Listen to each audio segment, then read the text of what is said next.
J'ai commencé la musique à 7 ans avec la batterie. Parce que j'avais une mère qui jouait du piano et qui chantait un peu. Et au fait, elle s'est mise assez tard à la musique. Et elle s'est dit que c'était une bonne idée qu'on se mette à la musique tôt, mes trois enfants. Et du coup, à 7 ans, elle nous a dit voilà, vous choisissez un instrument, quoi. Et donc, c'était grâce à elle donc je m'y suis mis. Et pourquoi la batterie? Parce que je claquais des dents tout le temps.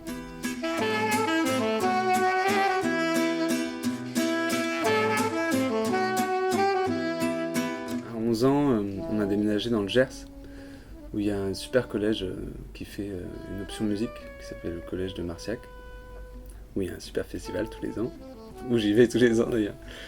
Et là, du coup, on était trop de batteurs en 6ème.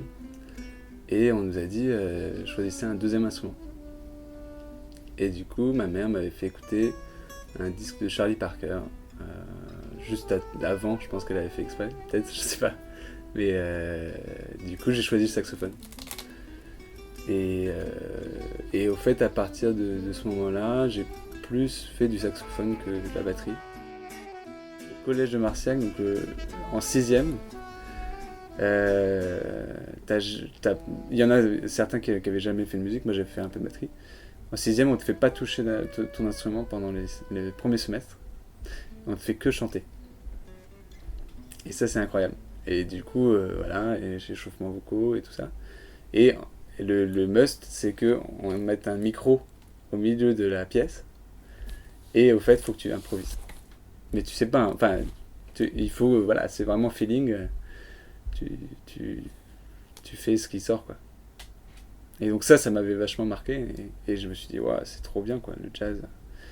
Et petit à petit, quand voilà, je suis allé plus profond dans le jazz et je me suis rendu compte que non, c'était pas que ça, c'était pas que tu fais au feeling, quoi. Il y avait aussi des codes derrière, toute une tradition et que c'était très codifié, mine de rien.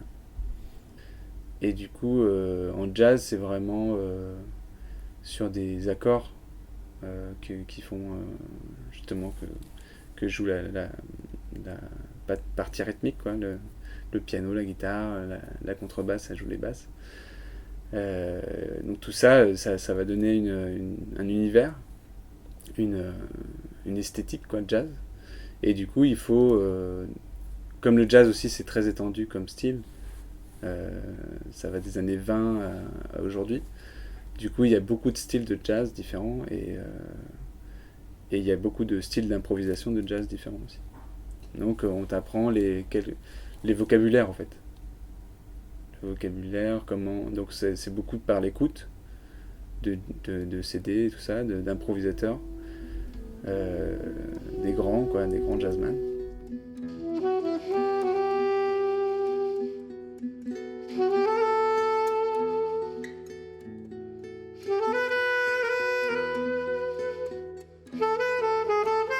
Toujours un stress au début.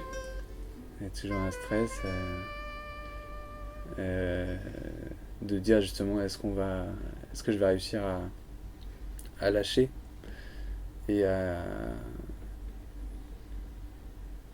lâcher, je veux dire d'être vraiment dans l'instant présent et du coup d'offrir le meilleur de moi-même au public ou voilà, dans un concert, d'être le meilleur de moi-même et qu'il y a vraiment un échange, un partage, quoi, qui se fait entre les artistes et le public. Moi, c'est ça que je trouve ça vachement riche. Un concert, c'est plus, je trouve, un partage parce qu'un concert, ça fait très que du sens des musiciens, quoi. Et je trouve qu'il y a vraiment un partage. La musique serait pas pareille je le vois d'autant plus dans l'improvisation libre avec le chant. C'est que selon le public, selon l'espace où tu fais un concert, c'est pas du tout pareil. Non, bah ouais, ça influe beaucoup. Ça influence beaucoup la musique et du coup la qualité d'écoute d'un public joue énormément. sur la musique.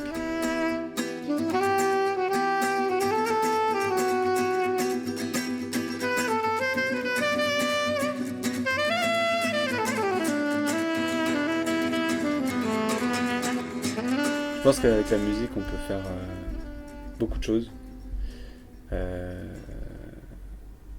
Et je pense que même si à l'échelle d'un musicien, d'une musicienne, je pense que ça participe au bien-être du monde et au changement dans le monde.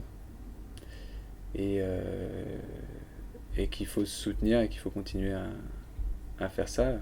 Parce que je trouve, justement, dans les voyages, j'ai halluciné comme en France, on est quand même coupé de la musique au quotidien. Je veux dire, on en écoute dans certains cadres, mais comme quand on va à Cuba, en fait, on réalise que le son, la musique, ou en Inde aussi, mais elle est partout, en fait. On est 2 chanteurs et 3 chanteuses. Et on est parti 3 semaines là-bas. Et au fait, notre groupe, il fait que de l'impro vocale. Et du coup, pas du tout lié au jazz. Enfin, il n'y a pas de grille et tout ça. Et donc c'est vraiment impro libre. On appelle ça du chant spontané. Et du coup, là, on part vraiment du mystère de qu'est-ce qui est là, et on essaie de chanter ce mystère. Et ça fait des choses magnifiques, et des fois, voilà, c'est un peu le chaos, c'est un peu le paradoxe du chant spontané. Et on a aussi pris un cours ou deux de raga aussi, indien. Donc c'est du chant traditionnel de là-bas. Et du coup, c'est un peu comme... Du coup, c'est chanter un peu des modes. C'est des modes, donc c'est des gammes, en quelque sorte, et des gammes précises. Et au fait, eux, du coup, aussi, c'est très précis, donc tout se fait à l'oral. Et ils chantent certaines gammes, et aussi, à l'époque, ça se fait plus maintenant trop, il y en a qui essaient de garder ça, mais au fait, ils font un certain chant à une certaine heure de la journée. Donc c'est très aussi, il y a un côté spirituel dans ça, au niveau des énergies, de chanter un chant du matin va pas du tout être pareil qu'un chant du soir, à l'inverse aussi.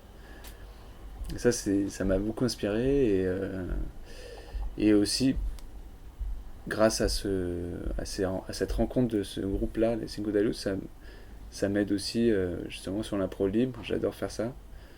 Et aussi ça m'aide dans le jazz, même si des fois ça me fait un peu tourner la tête, parce que quand je reviens de ça, justement, un voyage comme ça, ou même des répètes, des concerts de Cinco, quand je reviens à l'école où je rejoue du jazz, c'est sûr que ça fait un changement, mais il y a un truc aussi qui nourrit le jazz, je trouve.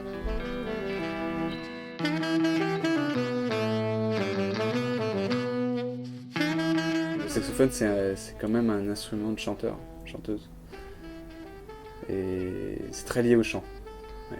Et au fait, quand on l'aborde au début, forcément, quand t'es débutant, si on te dit ça dès le début, t'hallucines. Et je pense que on me l'a pas vraiment dit, ou alors pas assez au début. Mais du coup, ouais, je l'ai réalisé depuis 3-4 ans, vraiment, quoi. Que c'était un instrument lié au chant, et ça m'a vachement changé le rapport à l'instrument. Et il y a une certaine jouissance quand tu joues ça, et quand il y a vraiment pas de filtre entre la voix et l'instrument, quoi.